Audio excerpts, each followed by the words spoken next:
பார்க்க போகிறது வந்து பெண்களுக்கான உரிமைகள் மற்றும் சட்டங்கள். சர்வதேச பெண்கள் ஆண்டு வந்து எப்போ கொண்டாடினாங்கன்னா 1978 கொண்டாடினாங்க. 4வது உலக மகளிர் மாநாடு பெய்ஜிங்கில் 1995 நடந்துச்சு. ஞாபகம் வச்சுக்கோங்க. ஃபஸ்ட்டு வந்து இந்து விதவை மறுமணச் சட்டம். நான் அடியில் எழுதியிருக்கேன், அது ஒரு காரணமாக எழுதியிருக்கேன் 5656னால. பட் ஆனால் இந்து விதவை மறுமணச் சட்டம் வந்து 1856 அதான் ஃபஸ்ட்டு வந்துச்சு.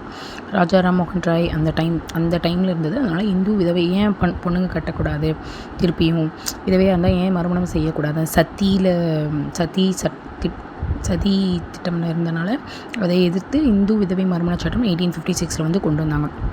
அதுக்கப்புறம் தொழிற்சாலை, ஃபஸ்ட்டு வேலை செய்கிற இடம் நல்லா அப்படியே வாங்க, ஒரு பெண்ணோட லைஃப்க்கு ஏற்ற மாதிரியே இருக்கும் எல்லாமே. பாருங்கள், தொழிற்சாலை சட்டம் 1948, தோட்ட தொழிலாளர்கள் சட்டம் 1951, சுரங்கச் சட்டம் 1952.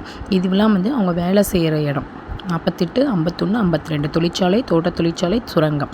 அதுக்கு வந்து கல்யாணம் ஆகுது. இந்து திருமண சட்டம் 1955.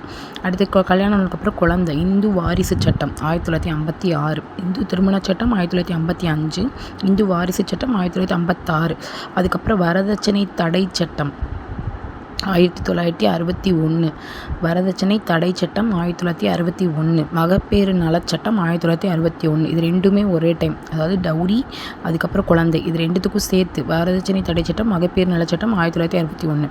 அதுக்கப்புறம் இப்போ இருக்க டைமில் காலேஜில் கேலி செய்கிறதுக்கு, பெண்களை கேலி செய்வதற்கு எதிரான சட்டம் 1997, அநாகரிகமான சித்தரித்தலுக்கு எதிரான சட்டம் 1999, வன்கொடுமை தடுப்பு சட்டம் 2005.